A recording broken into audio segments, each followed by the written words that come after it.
राधे राधे, जय माता की। दोस्तों, एक बार हम फिर से आप सभी का स्वागत करते हैं आपके अपने YouTube चैनल सनशाइन विद नीमा में।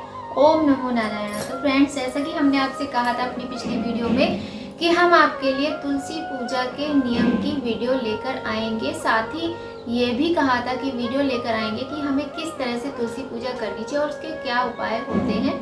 तो फ्रेंड्स, मैंने पहले सोचा था कि मैं आपको प्रैक्टिकली मतलब दिखाऊंगी कि मैं कैसे पूजा करती हूँ उस तरह से, लेकिन ऐसा नहीं हो पाया किसी कारणवश। तो उसके लिए आपसे हम क्षमा प्रार्थी हैं। तो देर न करते हुए आज की वीडियो हम शुरू करते हैं। तो फ्रेंड्स, कार्तिक का जो महीना होता है वो कितना महत्वपूर्ण है, यह हम आपको कई बार बता चुके हैं। फ्रेंड्स, कार्तिक मास का पौराणिक महत्व माना जाता है। अनेक पुराणों में, ग्रंथों में इस महीने का अत्यधिक महत्व बताया गया है। बहुत बखान किया गया है कार्तिक के महीने का। उसमें विशेष बात यह भी है कि इसी महीने की देवोत्थानी एकादशी को भगवान श्रीहरि, भगवान दामोदर योग निद्रा से जागते हैं। 4 महीने की योग निद्रा में जाने के बाद जागते हैं। और इस महीने तुलसी जी का भी अत्यधिक महत्व होता है, क्योंकि तुलसी जी को विष्णु प्रिया कहा जाता है, माता लक्ष्मी का स्वरूप माना जाता है। कहा जाता है कि जो लोग कार्तिक के महीने में प्रातः काल सूर्योदय से पूर्व उठते हैं, ब्रह्म मुहूर्त में उठकर जो स्नान आदि करके नित्य कार्यों से निवृत्त होकर स्वच्छ वस्त्र पहनकर विधिवत माता तुलसी की पूजा करते हैं, उससे लक्ष्मी माता अत्यंत प्रसन्न होती हैं और उसके घर में सदैव प्रसन्नता, सुख, समृद्धि, धन, वैभव सब कुछ बना रहता है। किसी भी चीज की कोई कमी नहीं रहती है। ऐसा हमारे पुराणों में, शास्त्रों में कहा गया है। इस महीने में अपना अपना हर चीज का अलग महत्व बताया गया है, जैसा कि गंगा स्नान का महत्व और नारायण के भजन का महत्व, तुलसी पूजा का महत्व और स्नान सुबह जल्दी उठकर, आप घर में हैं, अपने घर में रहते, गंगा नहीं जा सकते तो आप अपने घर में जो स्नान करते हैं यदि प्रातःकाल ब्रह्म मुहूर्त में उठकर, तो उसका भी अपना एक अलग महत्व बताया गया है। तो ये जो महीना है, पूरा ही महीना भगवान विष्णु को समर्पित होता है और तुलसी माता की विशेष पूजा होती है इस महीने में। हर घर में, हिंदू धर्म में प्राय देखा गया ज़्यादातर सभी घरों में तुलसी होती हैं और हरी भरी ही होनी चाहिए तुलसी। तुलसी के हर आंगन में होने से एक अलग ही ऊर्जा मिलती है, एक अलग ही शक्ति मिलती है और घर की रौनक ही बदल जाती है। क्योंकि जहाँ तुलसी होती है वहाँ लक्ष्मी माता होती है। तुलसी को माता लक्ष्मी का ही स्वरूप माना गया है। फ्रेंड्स, कार्तिक महीने में स्नान दान के साथ साथ जप और ध्यान का भी अत्यधिक महत्व होता है। स्नान करते हैं हम प्रातःकाल ब्रह्म मुहूर्त में उठकर, दान करते हैं, अन्न का दान बहुत अधिक महत्व रखता है। इसके अतिरिक्त ध्यान और जप आप मानसिक जप कर सकते हैं। और फ्रेंड्स, एक बात और भी है, आपकी जो भी पूजा है, जो भी आप जप करते हैं, वो आपको कभी किसी को नहीं बताना चाहिए। यदि कोई ऐसा व्यक्ति है आपके समक्ष जो आपको कुछ और भी ज़्यादा उचित मार्ग दिखा सकता है, तो उसके समक्ष तो आप बता सकते हैं कि हम ये करते हैं, किंतु आपको हर किसी के समक्ष अपनी पूजा पाठ, माला, जाप नहीं बतानी चाहिए कि आप क्या करते हैं। हाँ, यदि आप किसी को सदमार्ग पे चला सकते हैं तो उसके लिए बहुत ही उत्तम है। आप उसको सलाह दे सकते हैं कि पूजा करनी चाहिए, कि जप करना चाहिए, ध्यान करना चाहिए। तो फ्रेंड्स, इस बार की वीडियो बहुत ही अच्छी वीडियो है, आप लोग बिना स्किप किए ध्यान से सुनिएगा। और इसी महीने में जो एकादशी होती है कार्तिक मास में, इस दिन भगवान विष्णु का शालिग्राम जी के रूप में तुलसी माता के साथ विवाह भी किया जाता है, ऐसा माना जाता है।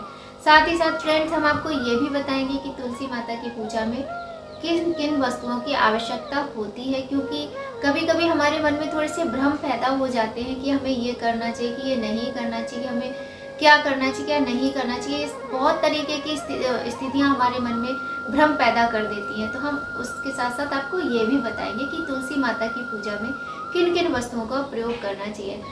फ्रेंड्स, ये वीडियो तो है तुलसी माता की पूजा के नियम को लेकर, किंतु तुलसी माता का जहाँ नाम आता है वहाँ श्री हरि पहले ही आ जाते हैं, क्योंकि श्री हरि के साथ ही तुलसी माता का नाम जुड़ा हुआ है। तुलसी माता लक्ष्मी स्वरूपा है, तो इसलिए श्री हरि के साथ तुलसी माता का नाम जुड़ा ही रहता है। दोस्तों, ऐसा कहा जाता है कि कार्तिक के महीने में जिस घर आंगन में भगवान नारायण के साथ तुलसी माता की पूजा विधिवत की जाती है, वहाँ पर सभी दुखों से मुक्ति मिलती है और अकाल मृत्यु का भय भी नहीं सताता है, ऐसा पुराणों में वर्णन है। तो फ्रेंड्स, आपको मैं अपने जीवन की ही एक घटना बताती हूँ, मतलब मेरे साथ जो हुआ। करीब 3 साल पहले की ये बात है कि मुझे ना, हम लोग किराए पे रहते थे और मुझे ना मतलब इन चीज़ों पे मैं थोड़ा ध्यान देती हूँ। मैंने जो मम्मी को करते देखा है वो मैं करती हूँ कि तुलसी माता होनी ही चाहिए, घर में ज़रूर होनी चाहिए। तो जबकि मेरे पतिदेव जी पूजा तो करते हैं, लेकिन जैसे बृहस्पति देवता हैं, यानी कि केले का पेड़ है या फिर तुलसी माता है, तो इन चीज़ों पे वो ध्यान नहीं ज़्यादा देते हैं। लेकिन हाँ, ये मंदिर जाते हैं तो सभी जगह जल चढ़ा लेते हैं, किंतु उन्हें इस तरह का नहीं था कि जैसे घर में तुलसी होनी चाहिए या नहीं होनी चाहिए। होता है, जेंट्स लोगों को ज़्यादा नहीं रहता है किसी किसी को। तो आपको बताऊँ, 3 साल 3.5 साल पहले की बात है। मतलब जीवन में उतार चढ़ाव तो सभी के आते हैं, मेरे भी आए हैं, बहुत आए हैं और आते ही रहते हैं, उनकी तो कोई कमी होती ही नहीं है। तो आपको मैं बताऊं कि मेरे है ना 2 तुलसी दी, रामा और श्यामा दोनों। मुझे ये लगता है ना कि मैं ये भी लगा लूँ, ये भी लगा लूँ, इनकी भी पूजा करूँ, ये भी। तो मैंने लगाई हुई थी। अच्छा, मैं पूजा करती थी, तो जब एक दिन ना मुझे ऐसी लगा कि मैं इतनी सेवा करती हूँ, ऐसा तो कभी होता नहीं था कि मैं कहीं चली जाऊँ और तुलसी माता में जल ना पड़े तो वो भले सूख जाए, लेकिन जब मैं घर में होती हूँ तो वो नहीं सूख सकती। जब मैं उनमें रोज़ जल चढ़ा रही हूँ, बच्चे भी मेरे उस टाइम पूजा डेली करते थे, नियम से जल चढ़ाते थे। तो यही है कि मैं मन में सोच रही ऐसा कैसे हो सकता है, केले का भी पेड़ मेरे यहाँ लगा हुआ था। तो आपको बताऊँ, उनमें जो तुलसी थी ना, उनके पत्ते सूखने से लगे, जबकि जहाँ हम रहते थे वहाँ पर धूप भी नहीं आती थी बहुत ज़्यादा। ऐसी गर्मियों के दिनों में तो खूब धूप आती थी, लेकिन जब सर्दियाँ आती थी तो ज़्यादा धूप नहीं आती थी। तो मेरी तुलसी ना सूखने लगी, उसमें 2-4 पत्ते हरे हरे रह गए। तो मुझे लगा पता नहीं क्या हो गया, हो सकता है हमने मतलब गंदे में छू लिया, मतलब बिना नहाए धोए स्पर्श धोखे से हो गया हो, या गलत गंदे हाथों से किसी ने इनको स्पर्श कर लिया हो सकता है, इसलिए ये ऐसी हो गई है। तो मैंने मन में ऐसा विचार किया और उसके बाद ही आप समझिए कि कुछ ऐसी घटना घटी कि मेरे बचने की कोई उम्मीद ही नहीं थी, और लेकिन मैं बच गई। कुछ ऐसी घटना घटी कि मैं हो सकता था कि आज मैं इस दुनिया में ही नहीं होती, लेकिन ये ईश्वर की कृपा है कि आज मैं आप सभी के सामने हूँ और इस दुनिया में हूँ, सही सलामत हूँ, और ये ईश्वर की बहुत बड़ी कृपा है। तो आपको बताऊँ, जब मैं मतलब मेरे साथ जो भी हुआ, कई दिनों के बाद जब मैं उठी बिस्तर से, तो मैंने देखा कि तुलसी मेरी जो थी वो बिल्कुल सूख चुकी थी।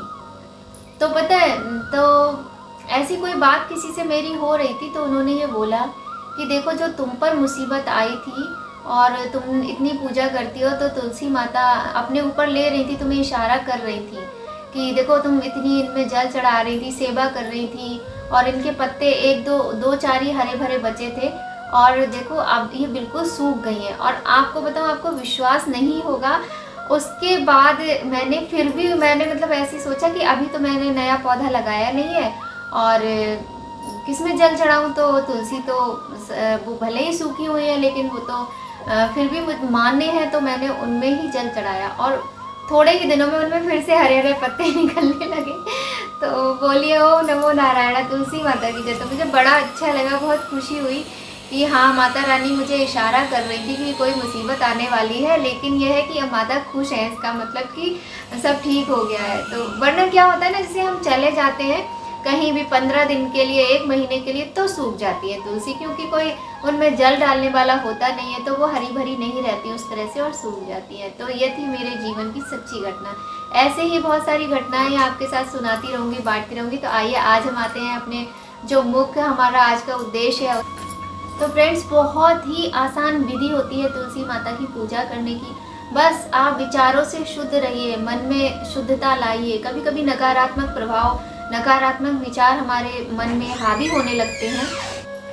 तो फ्रेंड्स, आइए हम जानते हैं कि तुलसी पूजा हमें किस प्रकार से करना चाहिए और इसके क्या नियम होते हैं। तो फ्रेंड्स, सबसे पहले हमें ब्रह्म मुहूर्त में सोकर प्रातःकाल उठ जाना चाहिए। ब्रह्म मुहूर्त होता है 4 बजे से 5 बजे का जो समय होता है, आपको 4 बजे उठ जाना चाहिए, क्योंकि जब हम उठते हैं तो ऐसा तो होता नहीं कि सीधे नहाने चले जाएंगे। उठते हैं, नित्य क्रिया से निवृत्त होते हैं, और जो हमारे झाड़ू लगाने का कार्य है या आपको जो भी छोटा मोटा झाड़ू तो सभी स्त्रियां लगाती हैं, मैं स्त्रियों की ही बात कर रही हूँ। और पुरुषों को भी अपने अपने कार्य होते हैं। तो सबसे पहली बात आप एक और ये जान लें, और फ्रेंड्स आप एक बात और ये जान लें कि तुलसी माता की पूजा भी स्त्री या पुरुष कोई भी हो सभी लोग कर सकते हैं। कहीं कहीं होता है कि पुरुषों को नहीं पता होता है, वो लोग ये सोचते हैं कि तुलसी पूजा तो स्त्रियां ही करती हैं, पुरुष नहीं करते हैं। किंतु ऐसा नहीं है, क्योंकि लक्ष्मी के अभाव में तो कोई भी नहीं रहना चाहता, चाहे वो स्त्री हो या फिर पुरुष हो। लक्ष्मी तो सभी को प्रिय है, लक्ष्मी तो सभी को चाहिए है ना।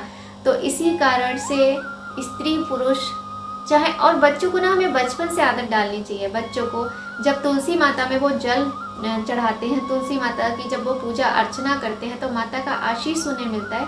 तो बच्चे जो हैं वो बलवान, बुद्धिमान और ऐश्वर्यवान बनते हैं। जब उनकी बुद्धि अच्छी होती है, उनको विद्या अच्छी ग्रहण करते हैं, और जब वो अनुशासन में थोड़ा सा रहते हैं, बड़ों का सम्मान करते हैं, तो आगे का जीवन उनका स्वयं सुधर जाता है। तो हमें अपने बच्चों में भी ये आदत डालनी चाहिए कि तुलसी माता की पूजा करनी है। तुलसी माता के साथ भगवान श्री हरि का नाम का जाप करना कभी भी ना भूलें। तो फ्रेंड्स सर्वप्रथम हमें ब्रह्म मुहूर्त में उठकर स्नान करना है, उसके बाद स्वच्छ वस्त्र पहन के, और साफ सफाई का कार्य आप पहले ही कर लें, स्वच्छ वस्त्र पहनने के पहले ही कर लें, नहाने से पहले झाड़ू इत्यादि लगा लें। उसके बाद आप एक लोटे में स्वच्छ जल भर लें और उस जल को रख लें, और एक प्लेट में आप सिंदूर, अक्षत, रोली, चंदन, कुछ भी मिष्ठान, कोई भी कुछ भी नहीं आपके यहाँ तो आप चीनी रख लें, बताशे होते हैं वो रखे जा सकते हैं, धूप, दीप, फूल या फिर फूल माला, ये सारी चीज़ें आप रख लें एक प्लेट में, थाली में, जैसे भी जो भी आपके पास सामग्री उपलब्ध हो। अब देखिए अक्षत और चीनी सभी के घरों में होती है। जहाँ तक बात है घी की, तो घी भी ज़्यादातर सभी के घरों में होती है। और यदि आप तुलसी माता का दिया जलाने के लिए गाय के घी का प्रयोग करते हैं तो अति उत्तम है। तो फ्रेंड्स एक छोटा सा लोटा लें, बहुत बड़े लोटे में जल ना लें, क्योंकि तुलसी का जो पौधा होता है वो बहुत बड़ा सामान्यतः नहीं होता। जब हम गमले में रोपते हैं तो वो छोटा ही होता है। तो एक छोटे से लोटे में जल ले लें और आसन बिछा लें अपने बैठने के लिए। बिना आसन के पूजा नहीं करनी चाहिए। वो बात अलग है कभी जल्दी में सिर्फ जल हमने चढ़ाया और हम निकल गए, लेकिन मैं जो ये बात बता रही हूँ मैं प्रमुख तरीके से स्त्रियों के विषय में बता रही हूँ। तो आसन बिछाकर आप धीरे धीरे जल चढ़ाएं तुलसी माता में। और एक बात और किया करें, जो तुलसी माता होती है ना उनको अच्छे से स्वच्छ जल से ना आप अगर रोज़ नहीं कर सकते हैं तो 2-3 दिनों में उनको अच्छे से पूरा साफ़ कर लें। जितने भी पत्ते होते हैं उनको सबको अच्छे से धो लें, अच्छे से साफ़ कर लें। तोड़ने के लिए नहीं कह रही हूँ, जो हमने पौधा लगाया हुआ है उसी पौधे की साफ़ सफाई की मैं बात कर रही हूँ, क्योंकि हमें उनकी सेवा करनी, हर तरह से हमें उनकी सेवा करनी है। तो एक लोटे में आप जल चढ़ा दें धीरे धीरे। उसके बाद आप उनको सिंदूर लगाएं, अक्षत अर्पण करें, फूल हैं तो फूल चढ़ा दें, उसके बाद फूल माला चढ़ा दें। उसके बाद आप उनको चुन्नी उड़ाएं। चुन्नी उड़ाने के बाद दीप प्रज्वलित करें और धूप लगाएं। और उसके बाद आप नैवेद्य का जो भी है भोग लगाएं, जो भी आपको भोग लगाना है, चीनी का लगाना है, बताशे का लगाना है, किसी फल का लगाना है, या कि मेवा मिष्ठान का लगाना है, जो भी आपके पास सामग्री उपलब्ध हो उसका आप भोग लगा सकते हैं। क्योंकि भगवान भाव के भूखे होते हैं, प्रेम के भूखे होते हैं। प्रेम से आप जो भी उनका भोग लगाएंगे वो स्वीकार करेंगी। माता की कृपा आप पर सदा ही बनी रहेगी। आपको अपने सारे कष्टों से, दुखों से मुक्ति मिलेगी और घर धन्य धान्य से, सुख समृद्धि, पुत्र पौत्र से भरा रहेगा। तो फ्रेंड्स इस तरीके से आप माता के लिए दीप दान करें। और हाँ, एक चीज़ का और ध्यान रखें कि जो हम दिया जलाते हैं ना, तो हमें ऐसे खाली ज़मीन पे दिया नहीं रखना चाहिए। आपको जो दिया प्रज्वलित आपको करना है उसको आसन दीजिए। एक प्लेट ले लीजिए, प्लेट में थोड़े से अक्षत रख लीजिए, अक्षत के ऊपर आप दिया रखिए। इस तरीके से दीपदान करना चाहिए। भोग लगाएं, तुलसी चालीसा का पाठ कर सकते हैं, विष्णु सहस्त्र नाम का पाठ कर सकते हैं, आप चाहें तो लक्ष्मी अष्टोत्र का पाठ कर सकते हैं, मैंने पहले भी आपको बताया है। और आप तुलसी माता का मंत्र भी बोल सकते हैं। और यदि आपको कुछ भी नहीं आता है तो आप नमो नमो तुलसा महारानी, नमो नमो हर की पटरानी, ये भी बोल सकते हैं। तो फ्रेंड्स इस तरीके से तुलसी माता की पूजा करें और पूरे कार्तिक महीने में आप दोनों समय पूजा करें, प्रातः काल भी और संध्या के समय भी। प्रातः काल पूजा की विधि ये होती है और संध्या के समय यदि आपके पास समय है और आप कर सकते हैं तो आप पूरे विधि विधान से करें, जल नहीं चढ़ाना है। बस इस चीज़ का आप ध्यान रखें कि संध्या के समय आपको तुलसी माता को स्पर्श नहीं करना है, केवल आप दीप प्रज्वलित करेंगे, धूप प्रज्वलित करेंगे और धूप दीप दिखाकर माता को उनकी आरती गाएंगे और उनसे प्रार्थना करेंगे, उनको शीश नवाएंगे, बस हो गई आपकी पूजा। तो इस तरीके से हम तुलसी माता की पूजा करेंगे फ्रेंड्स। और एक बात का आपको ध्यान रखना है कि रविवार को तुलसी जी को स्पर्श नहीं करना चाहिए। रविवार और एकादशी को कभी भी तुलसी माता को स्पर्श नहीं करना चाहिए। और कहीं कहीं शास्त्रों में बताया गया कि अमावस्या और पूर्णिमा को भी तुलसी स्पर्श नहीं करते हैं और तुलसी पत्र भी नहीं तोड़ते। जब हम उन्हें स्पर्श नहीं करेंगे तो तुलसी पत्र भी हम नहीं तोड़ेंगे। एक दिन पहले हमें तुलसी पत्र तोड़कर रख लेने चाहिए। और फ्रेंड्स तुलसी तोड़ते समय भी हमें एक बात का ध्यान रखना चाहिए कि हमें नाखून से कभी भी तुलसी पत्र नहीं तोड़ना है। मान लीजिए जैसे ये पत्ता है तो हमें इसको इस तरीके से नहीं करना है, इसको ऐसे करके हमें ऐसे बड़े आराम से, जब हम ऐसे करेंगे ना ऐसे, तो वो स्वयं ही टूट जाएगा। बहुत सॉफ्ट होता है क्योंकि वो बहुत ही कोमल होता है, उसमें हमें ताकत लगाने की आवश्यकता नहीं होती है। और फ्रेंड्स एक बहुत अच्छी बात मैं आपको बताना चाहती हूँ कि विष्णु भगवान को जो अत्यधिक प्रसन्न करती है बात, वो है कि आप जो गुरुवार का दिन है कार्तिक में, उस गुरुवार को आप जल में थोड़ा सा कच्चा दूध मिला लें। कच्चा दूध यदि गाय का मिल जाए तो अति उत्तम है, और नहीं मिलता है तो फिर जो भी है हमारे पास हमें उसी से करना पड़ता है।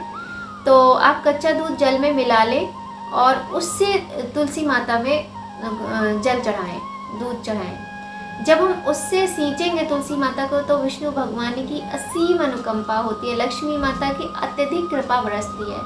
ये बहुत ही उत्तम उपाय है कष्टों से निवारण पाने का। एक चीज़ का ध्यान रखना है आपको, मन में गंदगी नहीं रखनी है, मन को साफ सुथरा रखना है।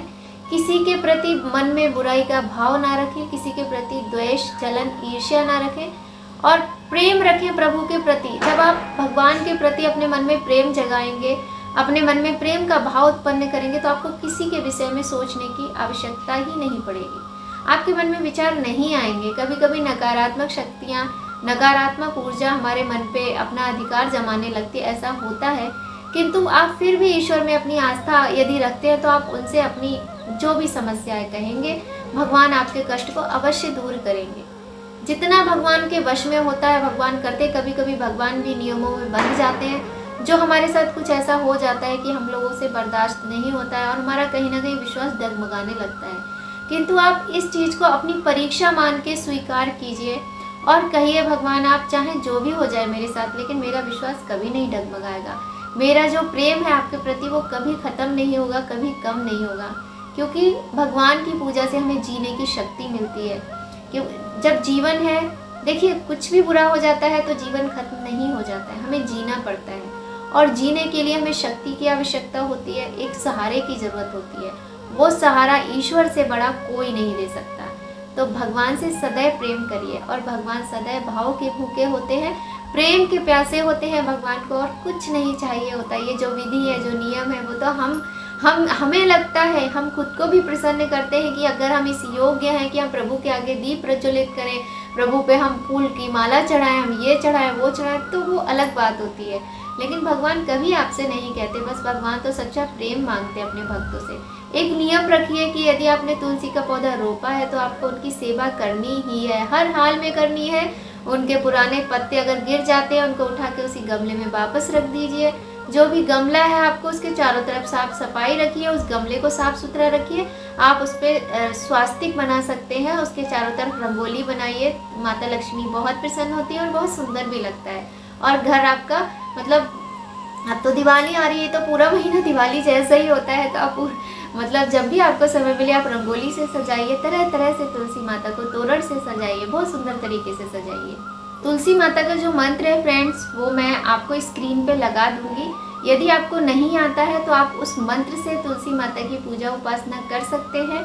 और हम आशा करते हैं कि आपको हमारी ये वीडियो ज़रूर पसंद आएगी। देखिए फ्रेंड्स, कुछ बहुत ज़्यादा कठिन नियम भी नहीं है, बहुत साधारण से सरल से नियम है तुलसी माता की पूजा करने के, इससे आपके घर में तुलसी माता आपके आंगन में सदैव हरी भरी प्रसन्न पूर्वक रहेंगी और आप पर माता रानी की कृपा सदा ही बनी रहेगी, प्रभु श्री हरि की कृपा सदा बनी रहेगी। आप चाहें तो अपने जो तुलसी माता का गमला है उसमें जब उनका विवाह करेंगे तो एक, जैसे बहुत से लोग ना शालिग्राम जी ऐसे ही रख देते हैं, ऐसे नहीं रखने चाहिए। जब हम तुलसी माता का जिस दिन विवाह होता है उस दिन हम शालिग्राम जी के लिए भी कोई एक सिंहासन वगैरह का प्रबंध करके उसके ऊपर सुंदर सा वस्त्र बिछाकर उस पर हमें शालिग्राम जी को स्थापित करके तब रखना चाहिए, बहुत ही सुंदर तरीके से, क्योंकि वो तो भगवान है ना, तो उनकी उसी तरीके से हमें सेवा अर्चना करनी चाहिए। और बहुत से लोगों में फ्रेंड्स ये भ्रम होता है कि तुलसी माता को सिंदूर नहीं चढ़ाएंगे, सिंदूर तभी चढ़ाया जाएगा तुलसी माता को जब उनका विवाह होगा, किंतु ऐसा नहीं है। देखिए हम विवाह करते हैं वो क्या है, हम जो पूजा करते हैं जिस दिन उनका विवाह हुआ था उस दिन क्या है, उनकी विवाह की वर्षगांठ है ना, उसको हम सेलिब्रेट करते हैं जैसे हम एनिवर्सरी सेलिब्रेट करते हैं।